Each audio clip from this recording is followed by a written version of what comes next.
Zulum to bring sanity to Borno State and keep the people more secure continues. In this regard, Governor Zulum ordered demolition of brothels and other black spots in Maiduguri, the state capital, within 72 hours.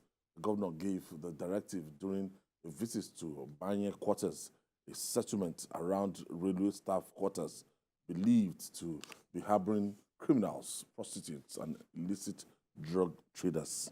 I don't know this place, and in Maiduguri, upon what they're facing, so I'm looking at not allowing hoodlums and prostitutes. Honestly, I can understand why the governor has chosen to take this decision. Some time ago, the story of underage prostitutes in Borno State became kind of rife in our country. I won't say gone viral. People are talking about that. How come it's Borno State that will have underage prostitutes? Was such a problem. Borno was not known for this sort of thing.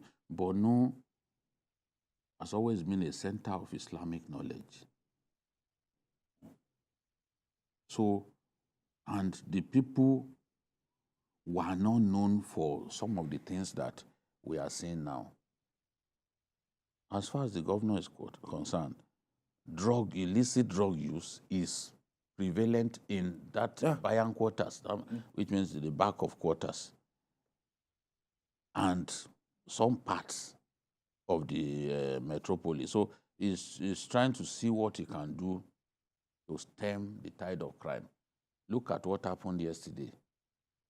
The wife of a House of Assembly member in the state, the husband went to pray, his Asri prayers. Before the husband came back, the woman had been strangulated. In broad daylight, around 6:30. You know? So it means that there is excessive use of illicit drugs. It's prevalent now in the state capital. There is a lot of crime. Unlike before, criminal activities are on the rise. So he thinks that, well, this is where these people gather. And it's true. When you go to the front of Brothels, you see the kind of people. There are a lot of people of shady character. Prostitutes are even known to keep robbers in their rooms. An armed robber that they've been looking for that has been declared wanted. He will be inside the home of, inside the room of a prostitute. Let's even take it back to what happened to Dimka. They were looking for Dimka frantically. After the 1976 coup, he was hibernating with a prostitute in Afikpo, in today's Ebonyi State, just close to the border with Abia. That's where he was. In fact, the last time I went to Ebonyi, I wanted to go to that place where they eventually picked him up. You know? So the governor feels that those brothels constitute a melting pot for people of dubious character, criminals, and all that. So, and believes that once it destroys those brothels, crime will go down.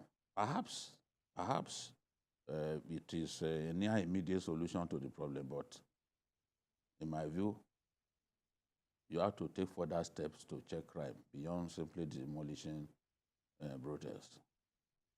Some people will say that that's what's going through extreme. That some people want to enjoy themselves. That's part of their rights to. But we all know that, like what is happening in Lagos, and we all know that there's a direct linkage between black spot and crime, people committing crime. In most cases, like he has said, people commit crime, you get 80% of them in the black spots. And in most all those metropolises like that, the best thing is to take action that will prevent the multiplication of such spots. And when there's action against multiplication, then there's a reduction in the crime level of that particular area. I think the man just, there's no way you will come out with a policy that has long-term effects. that will not affect some people. Some people will complain, like in Lagos now.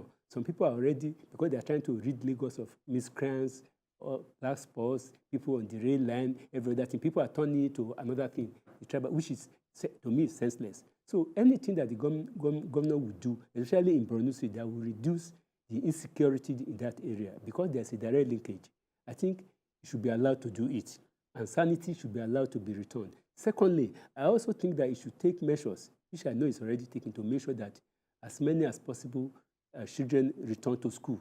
They are kept in school. If they are kept in school, the rate of crime, because young ones are easily susceptible to crime when they give them little money.